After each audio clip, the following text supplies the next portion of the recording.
बाबा जी की प्यारी सास संगत जी, राधा स्वामी जी। आज एक भावनात्मक पल हम आपसे साझा कर रहे हैं। लगभग 35 साल पहले जब हमारे प्यारे बाबा जी ने गद्दी संभाली, तो उस वक्त उन्होंने एक ऐतिहासिक फैसला लिया था, ओपन कार दर्शन का। बाबा जी चाहते थे कि संगत को दर्शन के लिए लाइन में न लगना पड़े। वे खुद को संगत के बीच में लेकर आए। संगत को अपनी जगह से उठने की जरूरत न हो।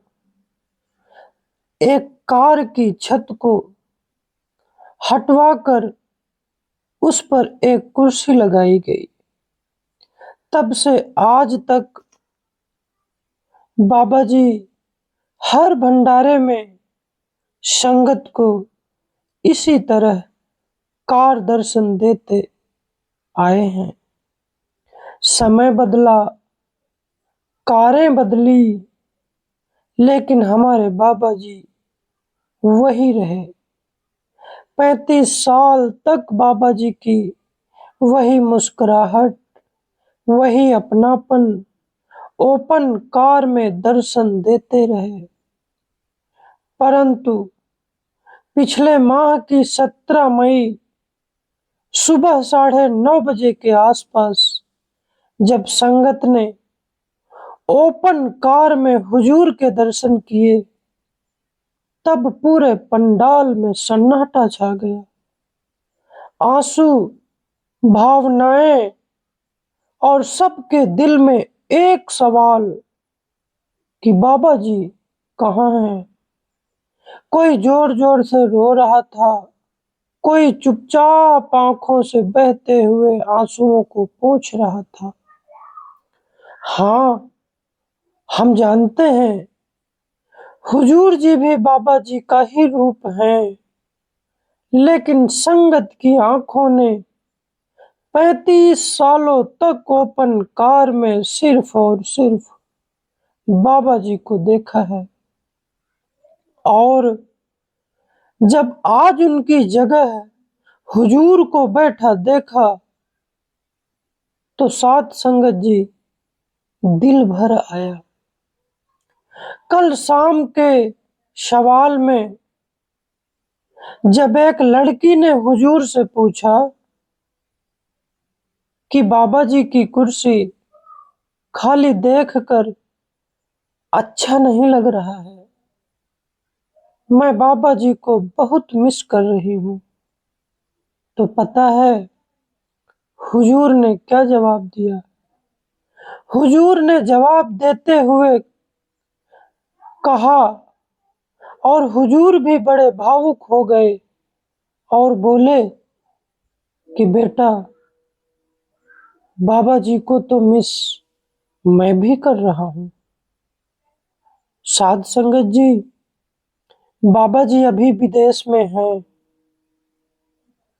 परंतु उस भंडारे की सारी जिम्मेदारियां, सत्संग, सवाल जवाब और कार दर्शन बाबा जी ने हुजूर जी को सौंप दिया था।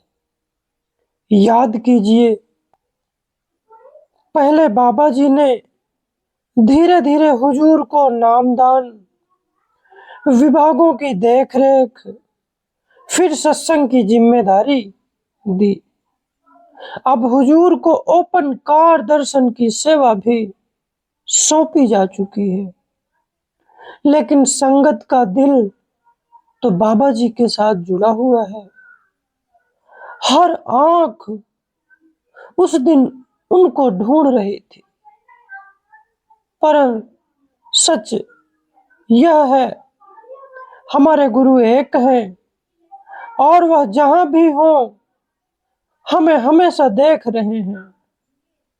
आइए हम सब मिलकर एक प्यार भरी साखी से जीवन की गहराइयों को समझने का प्रयास करते हैं।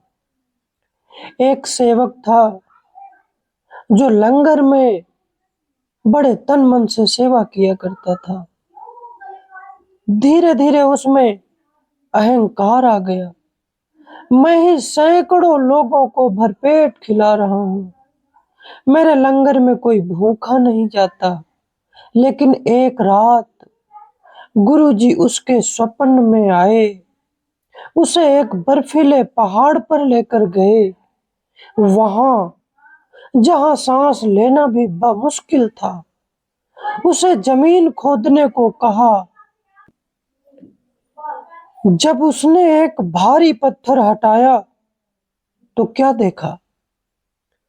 उस बर्फीले स्थान पर चींटियां रोटी के टुकड़े खा रही थीं और कीड़े दाने खा रहे थे। बाबा जी ने पूछा, क्या यह भोजन भी तू यहाँ देने आया था? सेवादार चुप हो गया। बाबा जी बोले, देने वाला वह मालिक है, ना तू कुछ ना मैं कुछ। यह उसका राज्य है, उसके राज्य में कोई भूखा नहीं रह सकता। उस दिन के बाद सेवक ने सेवा करते हुए यही कहना शुरू किया कि परमात्मा के राज्य में कोई भूखा नहीं रह सकता। इस छोटी सी साखी से साध संगत जी हमें दो बड़ी सीख मिलती है। पहली कि हमको अपनी किस्मत को कभी नहीं कोसना चाहिए। जब मालिक बर्फीले पहाड़ों पर चींटियों और कीड़ों की संभाल कर सकता है तो वह हमारी संभाल क्यों नहीं करेगा। दूसरा कि हमें कभी घमंड नहीं करना चाहिए। जो कुछ भी है वो मालिक की मेहर है, उसकी दया है, उसका प्रेम है। एक पल में वह राजा को भिखारी बना सकता है और भिखारी को राजा बना सकता है। प्यारी साध संगत जी, इस प्यारी साखी और ओपनकार दर्शन की इस भावना से बस यही कहना है कि गुरु रूप कोई भी हो, लेकिन हम सबको अमल करना बहुत जरूरी है, क्योंकि गुरु की वाणी में ही हमारी दिशा, हमारी शक्ति और हमारी मुक्ति शामिल है। इस बात को एक साखी के माध्यम से और समझने का प्रयास करते हैं। जिस तरह हम गेहूं और चावलों में से और दाल में से कंकर को उठाते हैं, उसी प्रकार बाबा जी भी करोड़ों अरबों संगत के बीच से सेवादार को चुनते हैं।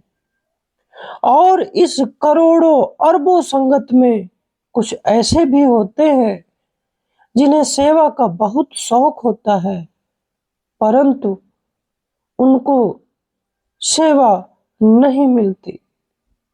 किसी न किसी बात से वो मजबूर होते हैं।